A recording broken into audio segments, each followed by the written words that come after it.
Hello and welcome to another vlog, mini vlog po dito mga chang.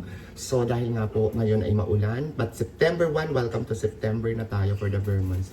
So dahil sa maulan, nag-announce ang aming gov ng cancellation for the school and offices ng mga governor o government office. So dahil nga sa nag-cancel ang ating lakad na supposedly meron akong lakad for today, maisipan ko magluto na lang tayo ng another menu na first time ko lang gagawin. But nag-research naman tayo sa YouTube kung paano to gagawin. So, para sa akin yung version ko is ang mga isasaw kong mga ingredients, yung mga commonly na matatagpuan ko lang dito inside the kitchen para hindi naman masyadong complicated. But at least, matatry ko kung ano ang magiging resulta.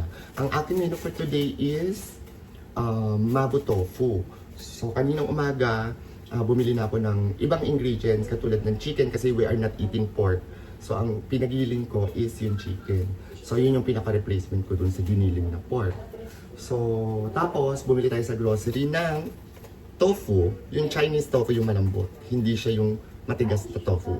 So, ito, isi-share ko sa inyo kung ano mga ingredients na i-prepare para sa ating menu for today. Guys, at dahil sa yung una kong recording is hindi nga pala napindot yung record, uulitin natin.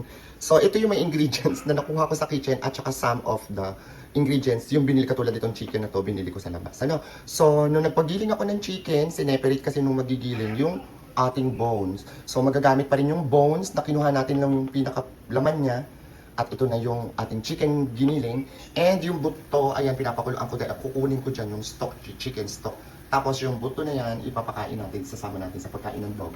So let's move on. Ito na yung ingredients. Meron tayong tofu, Chinese tofu. Meron akong cane vinegar. Yung Del Monte cane vinegar or red vinegar ba yan? 2 tablespoon. Ang purpose ko kaya naglalagay ako nito para mapurulong nyo yung ulam ninyo na hindi madaling mapanis. Kasi katulad ko, papasok ka sa work, tapos yung ulam kailangan abutan hanggang gabi. So naglalagay ako ng 2 tablespoon para hindi madaling mapanis yung ulam. Meron akong red chili, 2 piraso lang yan para sa atin may konti. Kasi ang mabu tofu, according to my research, is ingredients na medyo sweet and soy sauce a little bit, yung parang medyo at saka spicy, gano'n, no? So kailangan kayo ng, pero ano to optional to, pero dapat merong konting anghang o kaya chili powder pwede. Tapos meron tayong garlic, tapos meron akong oyster sauce, ayan, 4 tablespoon or 3 tablespoon, kayo nang bahala magtansya, basta prepare ko 4 tablespoon. Tapos meron akong ceiling green, prepared ko din yan, hindi yan commonly makikita sa menu ng mga sa online, pero gusto ko to, so dadagdagan ko para may own version ako, may twist. Tapos onion, tapos yung ano to, onion sprouts ba yan? Yung onion spring, basta ganon, makikita nyo yun sa ano, yan siya sa labas pag namalengke kayo. Tapos since meron ako dito sa kitchen nito, sesame oil, para medyo yung ano na, lasa is ma-upgrade at saka may version. Okay, at saka tong garashi. Kung wala naman, itong dalawa na to is optional, ano. So, wala lang dito sa prepared kong mga lagayan is yung pamienta at saka yung kung maglalagay ko ng konting patis, pagtikim ninyo kung kailangan ng konting patis, ano. So, meron akong chicken cubes, which is hindi naman kailangan na, pero gusto kong hatiin na lang siya para maglagay tayo ng konting chicken cubes. Pero it not necessarily kasi malasa niyan siya. So, kung gusto niyo maglagay ng konting toyo, siguro mga 2 tablespoon or 3 tablespoon na soy sauce. Kung meron kayong light soy sauce, mas okay. You know?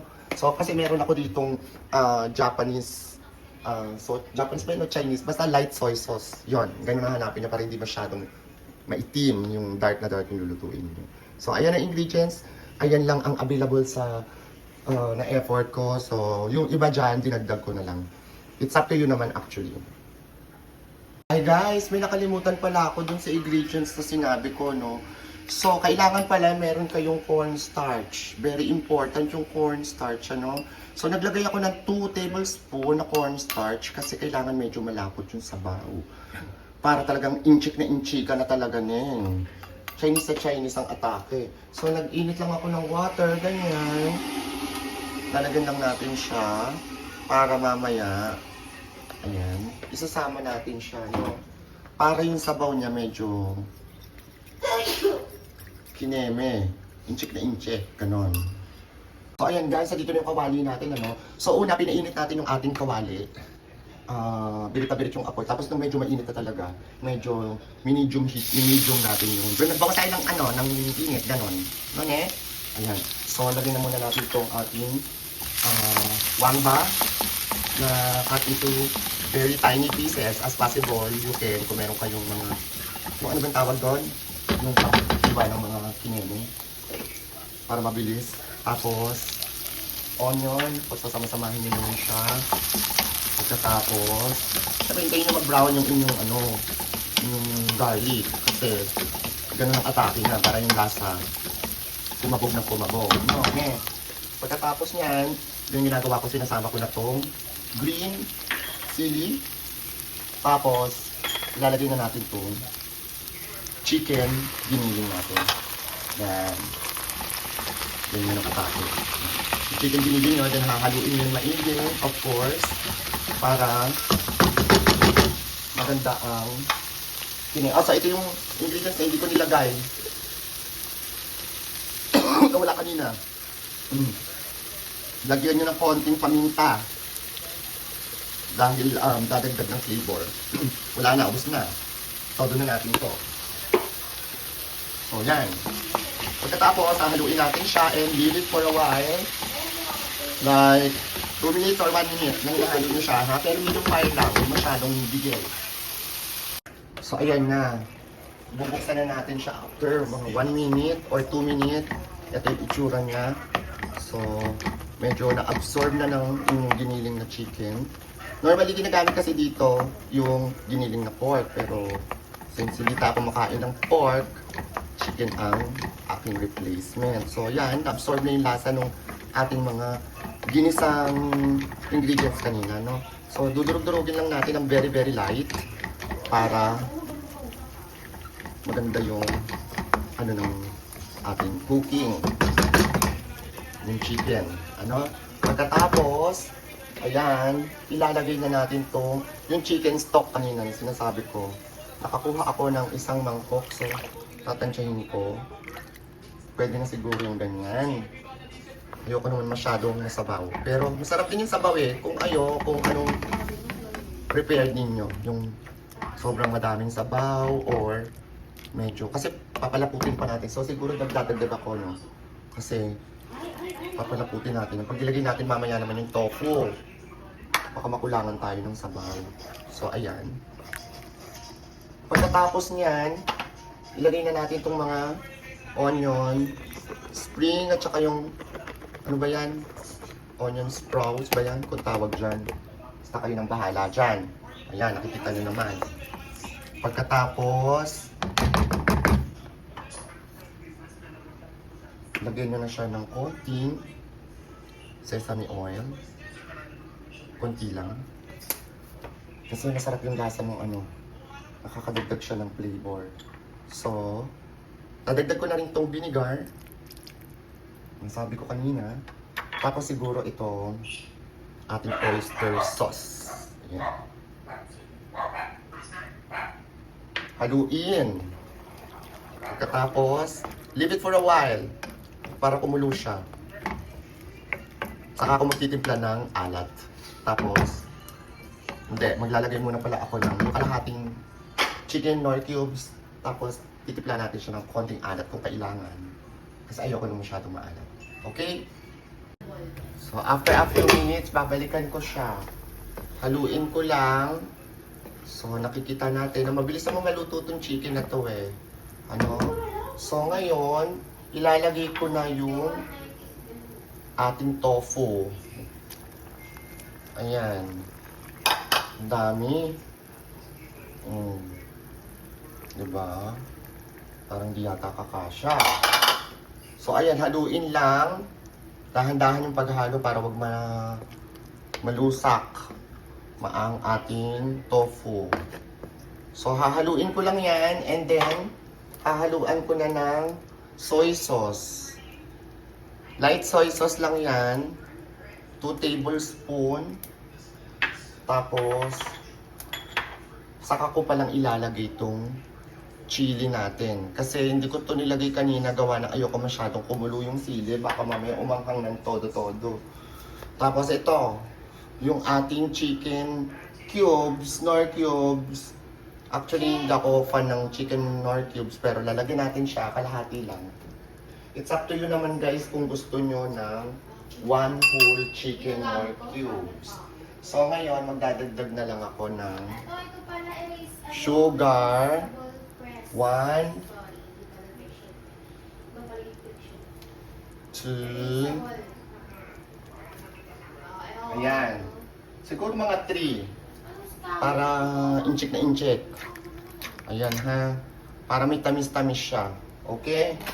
Hahaluin, tatakpan, bago tayo maglalagay ng cornstarch na yung minix natin kanina. And then, that's it. Ganun na yon. Titikman natin kung kailangan dagdagan ng patis or ayoko ng asin eh, patis ang ipang-aalat ko. So ayan, after a while, check ko na. Hinalo na natin, very light lang ang paghalo para wag madurog ang ating tofu kasi sobrang lambot niya, no? So titikman ko muna siguro dahil kumukulo na. Guys, ang sarap. Sobrang sarap. So, kulang sa alat. At dahil maputla siya, siguro magdadagdag na lang ako ng konting soy sauce. Tansyahin nyo na lang. Dagdag ako ng konting soy sauce. Ayan. Para pumula ng konti. Hindi naman siya maputla. Pagkatapos lagyan na natin itong patis. Kasi kulang siya sa alat. Dapat ang lasa niya is maalat-alat na manamis-namis. Para talagang kumabog talaga yung Chinese recipe. Ayan. Halo, very light lang. Baka madurog. So, ingatan nyo. Tapos, ilalagay ko na itong pagpalapot ng sabaw natin, yung cornstarch. Tignan ko muna.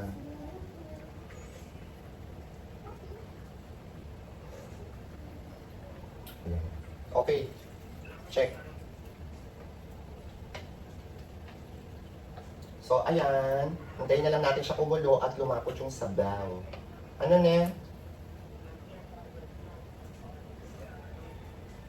Hintayin natin konting kumulo talaga siya kasi yung nalalasahan ko pa yung lasang vinegar. Dapat lutong-luto rin yung vinegar para wag siyang